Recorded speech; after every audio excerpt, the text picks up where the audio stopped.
Hello and welcome to The World's Last Night. My name is James Thayer. Today we are in chapter 18 of Exodus.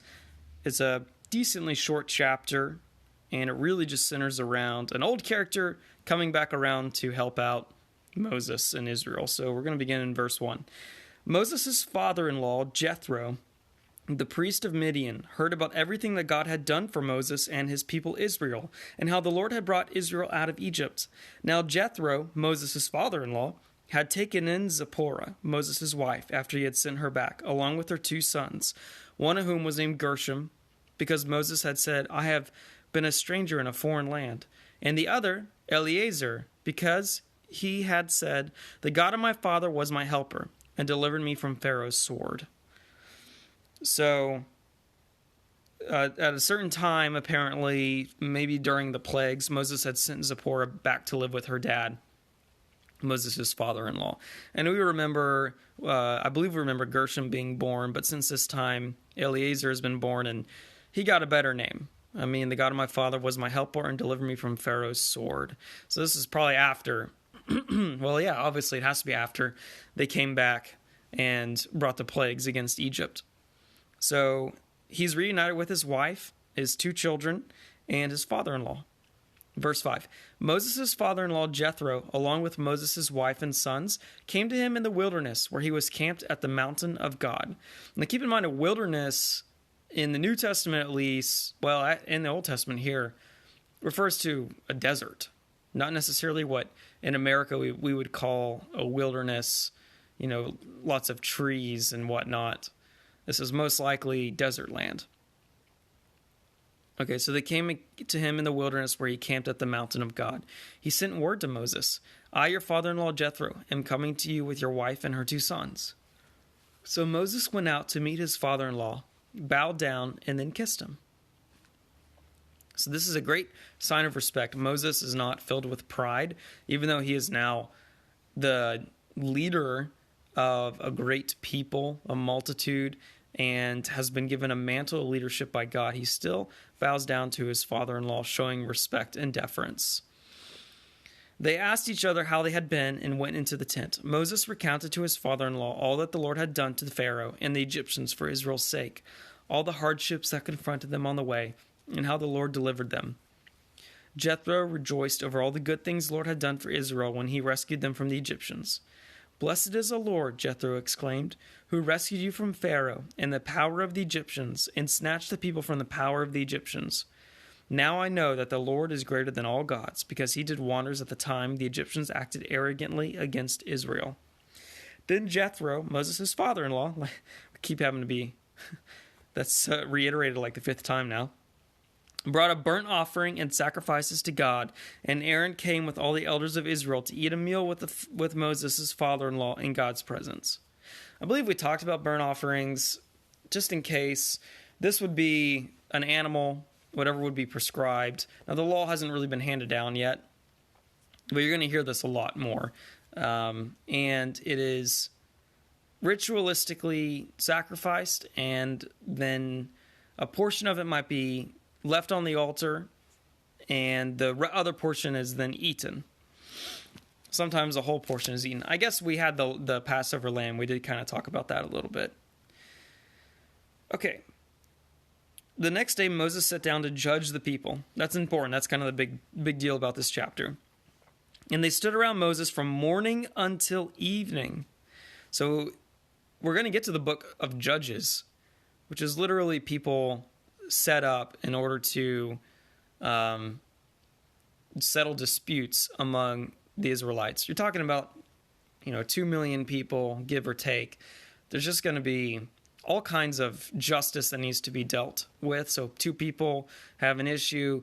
They're coming to Moses to give them, a judgment between the 2 in order to figure out what's just and what they need to do. So he's doing this from morning until evening. When Moses' father-in-law saw everything he was doing for them, he asked, what is this thing you're doing for the people? Why are you alone sitting as judge while all the people stand around you from morning until evening? Moses replied to his father-in-law, because the people come to me to inquire of God. Whenever they have a dispute, it comes to me, and I make a decision between one man and another. I teach them God's statutes and laws. What you're doing is not good, Moses' father-in-law said to him. You will certainly wear out both yourself and these people who are with you because the task is too heavy for you. You can't do it alone. Sorry, I'm yawning. Okay, so the thing that's not good isn't that Moses is doling out justice. What Jethro was saying is it's taking up all your time, and you're going to burn out, and these people are going to get frustrated waiting in line all day for you to make all these judgments. And so he's going to give his advice to Moses here in a second. But one thing I wanted to talk about, there's a book called Habitudes. It's actually like 3 iterations of it, volumes of it. And it's habits that produce leadership attitudes and something else. I don't know, but they call them habitudes in order to remember them. And it's a good book for leaders to read. Here's a pop quiz for you. What makes a good leader? Think about it a second. And you probably got it wrong, and the reason being is you probably thought of like character traits. But honestly, what makes a good leader is someone who has followers. That's sort of the flat out basic definition of a leader. There's several people you're going to meet in life who believe they are leaders and they're not. And how do you know they're not? Because no one follows them. Ta-da. When I was in high school, this was a very interesting thing for me that I didn't really understand until about senior year, because I was popular in the sense everyone knew me. I was not necessarily popular in the sense that everyone cared about what I thought. But our quarterback was, and that basically meant that he was a good leader because he had people following him. Now, whether or not he was good in the moral sense, which actually our quarterback was, but, in general, whether that means someone's good in a moral sense, that's a totally different topic. But to be a leader, you have to have people following you. And there's a lot of people who want to be leaders, who go to train for leadership, but no one follows them. So they're not actually leaders, and it's kind of sad because they're wasting their time. Now, on the flip side, you have managers. What's the difference between a leader and a manager? This is very important if you go into business to figure this one out. Managers manage processes. Leaders lead people. Now, it's an issue when you have managers managing people because people can't be managed. They don't like being managed. They like being led. And these are 2 totally different things. And so you have some personalities out there that make excellent managers. The more engineer type, the more administrative type, they're good at organizing things and scheduling events and determining efficient processes. But they are terrible with people. And then you have really great leaders that are amazing with people. They can rally people to do great things, but they're terrible managers. And really, a business organization takes both. And in a sense, I would say a household takes both. I'd say in my personal household, I'm a decent leader, and Allie is an excellent manager. I mean, she budgets our time, helps budget our money. She manages the processes. She schedules our events, our outings, our dinner nights, all of that. She's great at it. And I'm good at setting the vision for our family. That's leadership, and getting the family involved in pushing something forward. So I think every great organization needs both people. And the problem I see with a lot of employees is they complain about having terrible managers because those managers shouldn't be managing people. They shouldn't be anywhere near people. Those organizations need to grow and find leaders. So there's just a little bit of talk on. I could actually do a whole podcast on leadership. It's something that I've studied extensively. It took classes in college, was mentored about it in high school, read tons of books.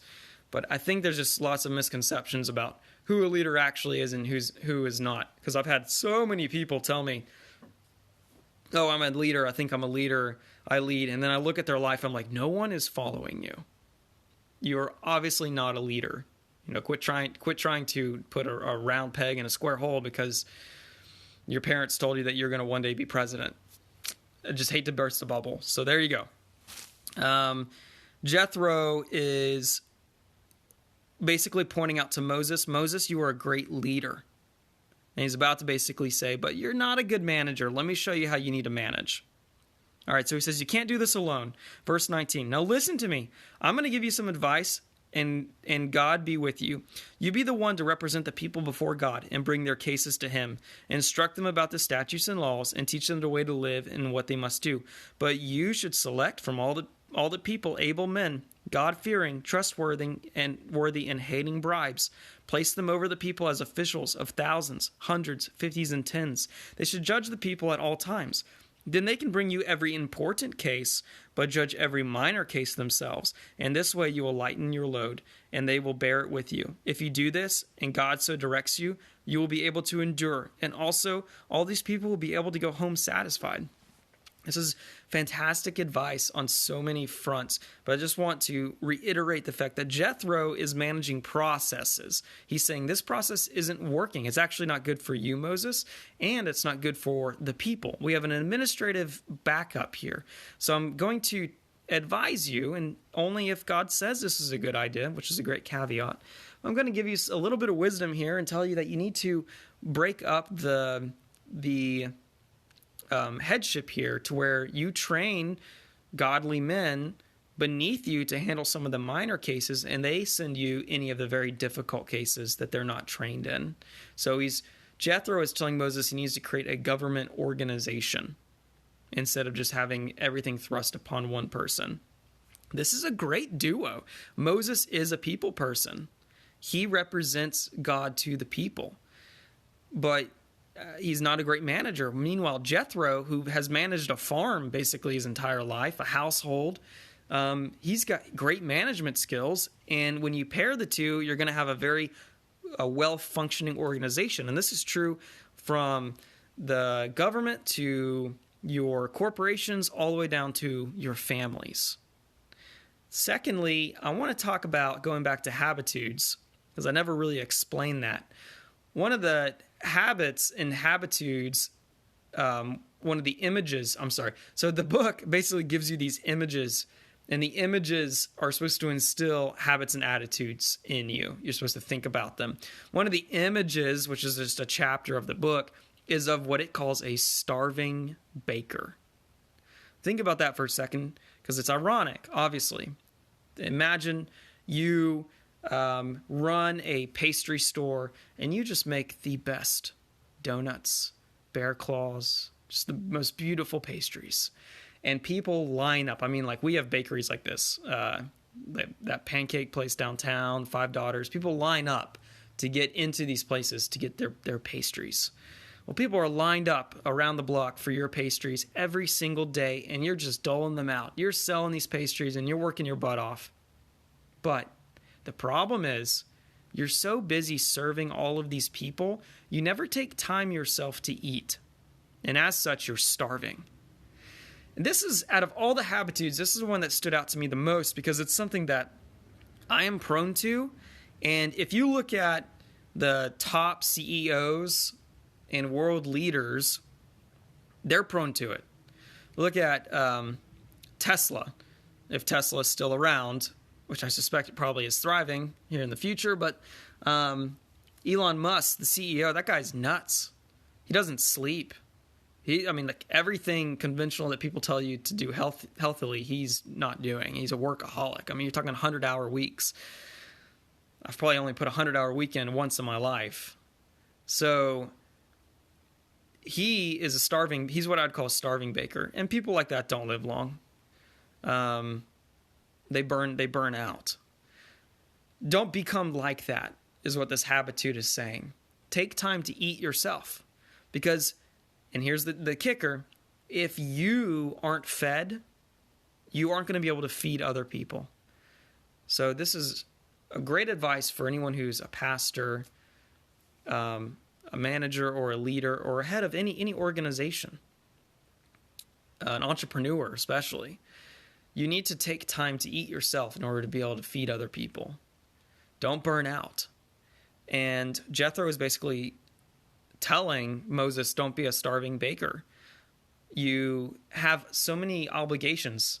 You don't have time from sun up to sundown to judge these people, because then you're not going to get any sleep, because all you're doing is thinking about the next thing you have to do, which then creates a pattern of insomnia, which I've personally experienced those issues where I go to bed and I'm in bed for like 6 hours and I can't fall asleep because my mind is just, okay, I got to do this tomorrow, that tomorrow, that tomorrow. And it's hard to calm and give peace. And, whenever you get to that point, you realize that you need to start delegating.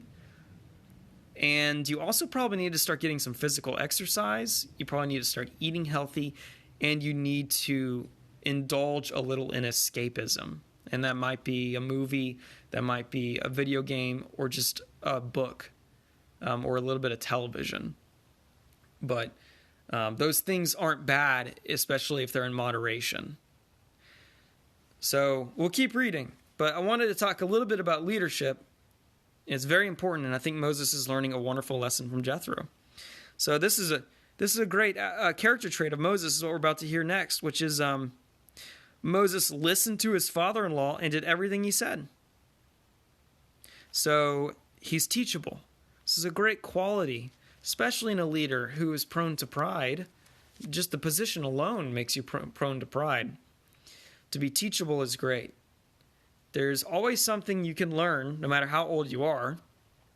And I recently hung out with South Africans who were visiting, and I was just explaining kind of how the U.S.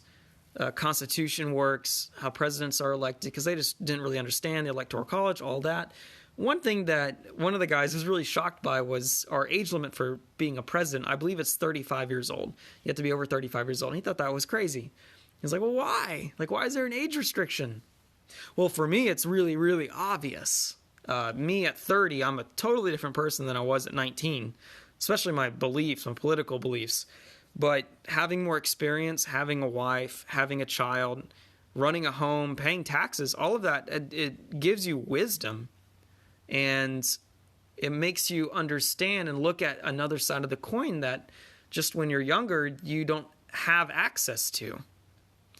So Jethro, having lived much longer than Moses and probably having endured many nights of burning out, has great advice. And it's important that no matter how old we get, that we are open and teachable and able to listen to good advice. And even if you think no one can teach you anything, pick up an old book and get ready to be surprised.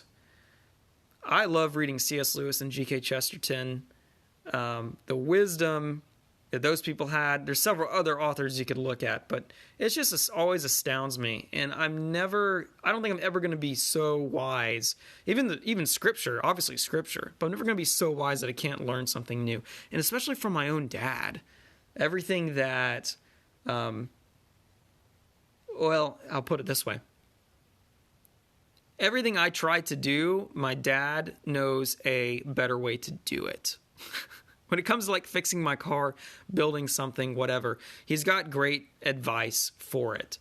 And so it's great that Moses has his father-in-law to get that kind of wisdom from. That's all I got to say. So he listened to his father-in-law. So Moses chose able men from all Israel and made them leaders over the people as officials of thousands, hundreds, fifties, and tens. They judged the people at all times. The hard cases they would bring to Moses, but every minor case they would judge themselves. This is a lot like our judicial system, where you have cases being sent up the chain all the way to the Supreme Court. Moses is like the Supreme Court. Then Moses said goodbye to his father-in-law, and he journeyed to his own land. And that's the end of chapter 18. I feel like that was a good chapter. I feel good about everything we discussed. There's a lot more I could talk about leadership. A lot of qualities are just not taught any longer. I will say this: if you are a manager and you are in that role and your organization has you over people, try reading some books on leadership. Try picking up Habitudes. Pick up John Maxwell's works. He has like Leadership 360. It's actually kind of a dry book, I'm sorry to say. There's several books out there on leadership that can really help you, and your people who you manage are going to love you for it. One of the best things that you can do for people under you in any organization is every morning ask them, is there anything you need from me? Because that allows them, it opens them up to have the resources they need, and it equips them and empowers them for that day to get done what they need to get done. If you were able to supply that, it also makes it inexcusable for them to not be working and crushing stuff and getting it done, because they've already answered whether, if they said, no, I don't need anything, I think I'm good to go, then it's not you holding them back. So just a little tidbit there. I could give a lot more, so I might do a whole podcast on leadership down the road. Until then, this is James from The World's Last Night.